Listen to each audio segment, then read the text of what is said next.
No space company in the world, not NASA and not even SpaceX, has ever landed two rocket boosters simultaneously on a single drone ship. It's not that this technique isn't necessary. In reality, it's becoming more and more essential. With an increasingly packed schedule of high-energy missions to the Moon and Mars in the coming years, Falcon Heavy is the only rocket that truly needs this capability right now.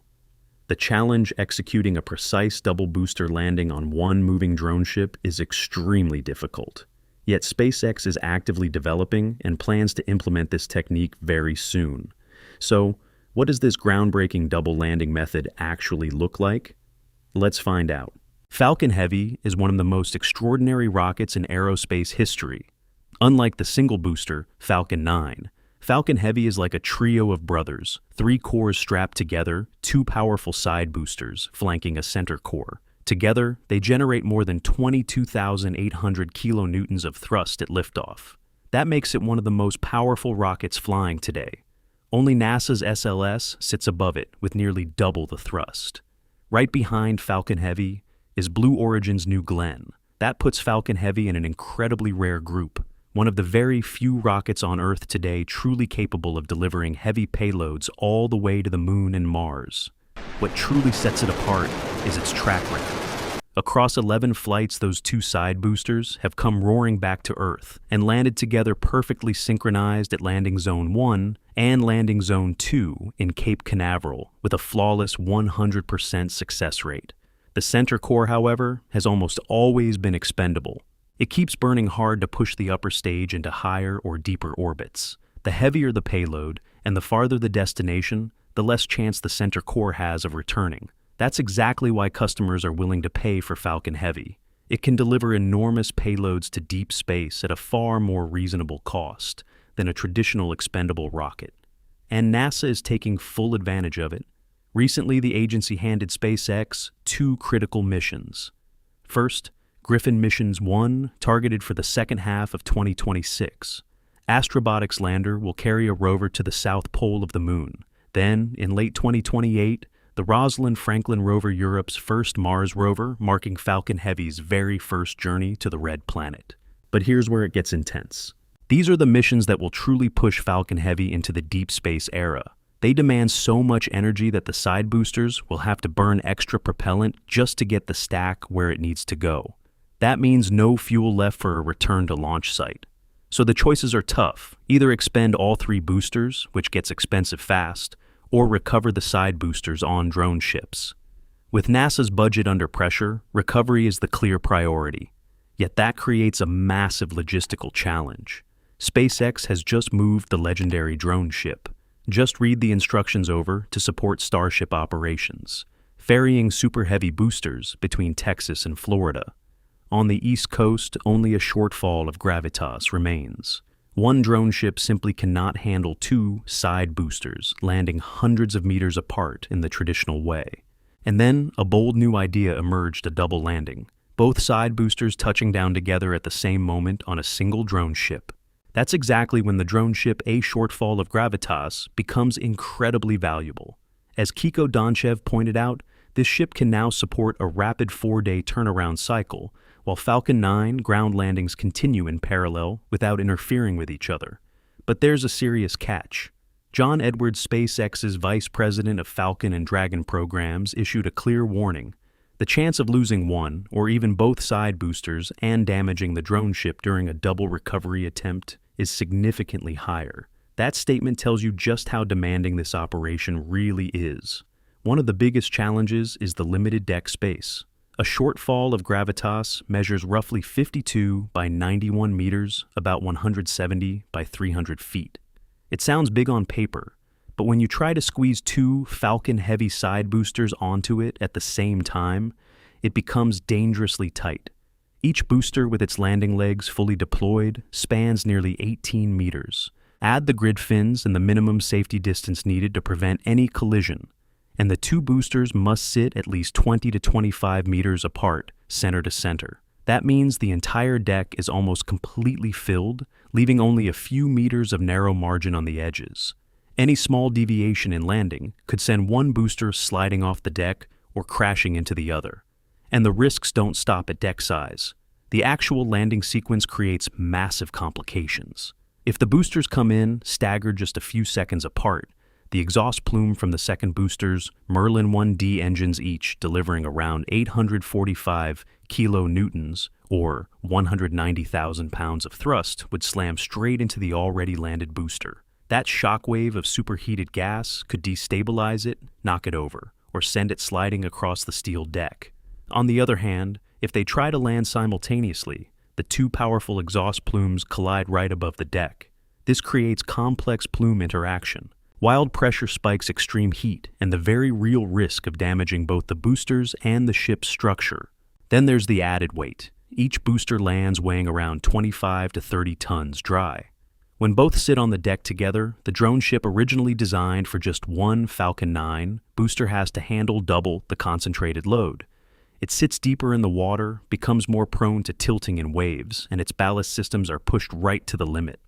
A single surprise wave, or winds of 25 to 30 knots, could be enough to shift both boosters, even with the octograbber holding them down. And remember, the ocean never cooperates. Weather swells, and currents are never 100% predictable. The drone ship might be off position by a few meters, while the boosters have to hit their marks with sub-meter precision. All of this drives the probability of failure way up, whether that means losing one booster, both, or even damaging the ship itself. So, while the idea of a double landing is bold and exciting, the big question remains, is there a better solution to this challenge? Of course there are solutions, and SpaceX already has at least two solid practical ones on the table. The first option, go back to using two drone ships just like before. Right now, the legendary Just Read the Instructions has been fully reassigned to Starship duty. It's busy shuttling Super Heavy boosters and Starship vehicles from Starbase in Texas all the way to Florida. But this is only temporary. Once the massive Gigabay facility at Roberts Road near Kennedy Space Center finishes construction planned for late 2026, most Starship production and integration will shift to Florida. The need for constant back and forth sea transport between Texas and Florida will drop dramatically. At that point, JRTI can return to Falcon recovery operations. With two drone ships available again on the East Coast, handling simultaneous side booster landings for Falcon Heavy becomes straightforward and low risk. The second option, and the most exciting long-term strategy, is to bring in a bigger, more capable drone ship. Meet You'll Thank Me. Later, SpaceX's newest and most advanced recovery vessel. Designed from the ground up with Starship-scale operations in mind, this ship is significantly larger than ASOG or JRTI. It features a much bigger reinforced deck, stronger structural support, more powerful thrusters, and a highly advanced dynamic positioning system that can hold rock steady even in rough seas. With its massive deck area and ability to handle heavy concentrated loads, it's perfectly suited for double-side booster landings. It greatly reduces the dangers of collisions, plume interactions, and ship instability. And since it's already working alongside JRTI on Starship transport missions, there's a strong chance it could later pitch in to support the Falcon family as well. Despite these alternatives, the double landing approach still offers compelling advantages. First, it dramatically optimizes logistics. Instead of tying up two drone ships at once, SpaceX would only need one. This frees up the rest of the fleet especially. Just read the instructions and reduces crew requirements, fuel costs, maintenance, and deployment time. In an era of rapid launch cadence, saving an entire drone ship helps maintain high tempo without disruption. Second, it unlocks significantly more performance for deep space missions. On high-energy flights to the Moon, Sun-Earth L, to or beyond the side, boosters normally have to burn extra propellant. A successful double recovery on a drone ship lets them push harder while still coming home. As Elon Musk has noted in the past, recovering the side boosters while expending the center core only costs about 10% of the maximum payload, yet it still saves an enormous amount of money. Reusing the two powerful side boosters can cut hardware costs by 70 to 80% per flight. With a Falcon Heavy launch priced at around $150 million, expending all three cores significantly drives up the price due to the need for new hardware. This level of cost reduction is especially valuable for NASA and other customers, allowing them to fly more missions with the same budget. For customers like NASA, that difference is game-changing. It means more missions for the same budget at a time when every dollar counts. And we're about to see these benefits in action very soon. In early September 2026, Falcon Heavy will fly one of its most critical missions, yet lofting the Nancy Grace Roman Space Telescope to the Sun, Earth, L, roughly 1.5 million kilometers from Earth. Roman is the powerful successor to Hubble. Armed with a gigantic 300-megapixel camera, it will capture sweeping images of millions of galaxies in a single shot. Its goal is ambitious: to probe the mysteries of dark energy, hunt for exoplanets, and reshape our understanding of the cosmos like never before. At a total cost of around $4.3 billion, it's one of NASA's most ambitious observatories ever built. By recovering the side boosters through a successful double landing, SpaceX, and NASA can slash launch costs and stretch tight budgets to deliver even more groundbreaking science. And that's not the only major Falcon Heavy flight coming up this year. Another key mission is Griffin Mission 1, flown by Astrobotic under NASA's Commercial Lunar Payload Services program. Originally planned to carry NASA's Viper rover, a dedicated water ice hunter to the lunar South Pole, the mission was reconfigured after Viper was canceled in 2024 due to cost overruns. Astrobotic kept the contract and switched payloads. Now, Griffin 1 will mark the first CLPS mission launched on a Falcon Heavy.